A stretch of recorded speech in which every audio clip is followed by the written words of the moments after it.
ایک بزرگ تھے، یہ نہر کنارے وضو کر رہے تھے تو کئی دنوں کے فاقے تھے۔ کیا دیکھا کہ پانی کی سطح پر بہتا ہوا ایک خوش نما سیب آیا تو اشتہاق غالب ہوئی، اس کو پکڑا اور کھا لیا۔ جب کھا چکے تو پھر خیال آیا یہ تو میرا تھا ہی نہیں، یہ تو مال لقطہ تھا، تو میں نے اس کو کھا لیا، اب اس کا مالک کیسے ملے؟ جس سمت سے پانی آ رہا تھا اس سمت سفر شروع کر دیا۔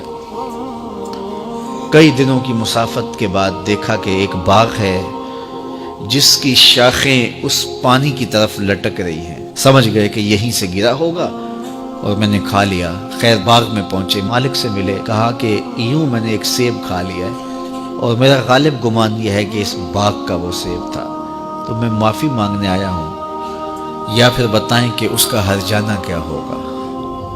جب مالک باغ نے یہ بات سنی، وہ بھی صاحب نظر تھے، سمجھ گئے یہ تو کوئی در یگانہ ہے، یہ تو کوئی گوہر یکتا ہے، تو تیور بدل لیے۔ کہا ایسے تو نہیں معافی ملے گی۔ کہا حضرت کیسے ملے گی؟ کہا 12 سال تک میرے باغ کی گوڈی کرنا پڑے گی۔ اللہ اکبر، اور ایک شرط اس کے علاوہ ہوگی۔ کہا ٹھیک ہے، میری غلطی تو معاف ہو جائے گی نا۔ 12 سال تک باغ کی گوڈی کرتے رہے۔ ایک دن فرمانے لگے وہ صاحب باغ جو تھے کہ سیب توڑ کے لاؤ، مہمان آئے ہیں۔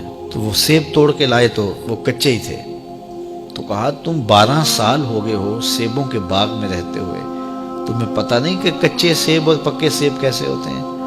کہا حضرت مجھ سے قسم لے لیجئے 12 سال میں ایک دفعہ بھی نظر اٹھا کے سیبوں کی جانب نہیں دیکھا۔ ایک سیب کھایا تھا، میں تو اس کی سزا بھگت رہا ہوں، میں تو گوڈی کرتا ہوں، اوپر کبھی نظر بھی میں نے نہیں اٹھائی۔ سینے سے لگا لیا، کہا ایک شرط تمہاری پوری ہو گئی، اب دوسری شرط ہے کہ میری ایک بیٹی ہے جو آنکھوں سے نابینا ہے، کانوں سے بہری ہے، بول سکتی نہیں، اور وہ اپاہج بھی ہے، چل بھی نہیں سکتی، اس سے تمہارا نکاح کرنا چاہوں، اگر تمہیں قبول ہے تو معافی ہو جائے گی۔ کہا ٹھیک ہے جی قبول ہے، میرا گناہ معاف ہو جائے، میں زندگی کاٹ لوں گا، کوئی بات نہیں ہے۔ خیر نکاح ہو گیا۔ کہا کہ یہ کمرہ ہے، یہاں آپ کی زوجہ آپ کی منتظر ہے۔ جب وہاں گئے تو ایک خوبرو دوشیزہ منتظر تھی، تو فوراً پلٹے کہ میں غلطی سے کسی اور کمرے میں آ گیا ہوں۔ پلٹتے ہوئے دروازے کی چوگاٹ سے سر پھٹ گیا، خون بہنے لگا۔ جب باہر آئے تو صحن میں پہنچے تو وہ بزرگ وہاں تھے۔ کہا کیا ہوا؟ کہ حضرت ایک غلطی کی سزا اتنی کاٹی، اب کہیں دوسری غلطی نہ ہو جائے، وہ تو کوئی اور ہے خاتون۔ کہا وہی تمہاری زوجہ ہے۔ تو میں بتاؤں کہ وہ بہری کیوں ہے؟ آج تک اس نے غیر محرم کی آواز نہیں سنی۔ تو میں بتاؤں کہ وہ بول کیوں نہیں سکتی؟ آج تک اس نے غیر محرم سے کلام نہیں کیا۔ اندھی اس طرح ہے، آج تک اس نے غیر محرم کو نہیں دیکھا، اور اپاہج اس طرح ہے، چل کے کبھی گھر کی دہلیز سے گئی نہیں ہے۔ تو اس خاتون کا جب نکاح ہوا اور پھر ان سے اللہ نے ان کو ایک بچہ دیا جس کا نام ہے الشیخ عبد القادر جیلانی۔ جب ماں باپ اس طرح کے ہوں تو بیٹے اس طرح کے ہی ہوتے ہیں۔ باپ کا لقمہ پاک اور ماں اپنی آبرو کی کیسی محافظہ، پھر در یگانہ اور گوہر یکتا جو پیدا ہوتا ہے وہ دین کی احیاء کرنے والا ہے، دین کی مردہ قدروں کو نئی زندگی دینے والا ہے۔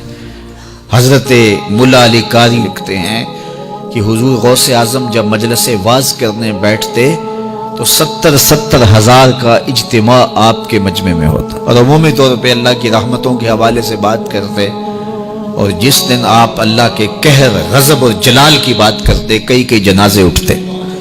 یہ آپ کی گفتگو کے اندر عصر کا رنگ اور شیرینی تھی۔ اللہ اکبر۔ تو باپ دیکھیے کہ رزق کے معاملے میں کتنا محتاط ہے، اور ماں دیکھیے اپنی عصمت کی کتنی حفاظت کرنے والی ہے۔ مائیں بچوں کی تربیت کرتی ہیں، ماؤں کے ذریعے سے پاکیزہ صفت بچے جنم لیتے ہیں، تو لہٰذا ماؤں کو اچھی تربیت کا حامل ہونا چاہیے تاکہ وہ آگے اچھی تربیت خود کر سکے۔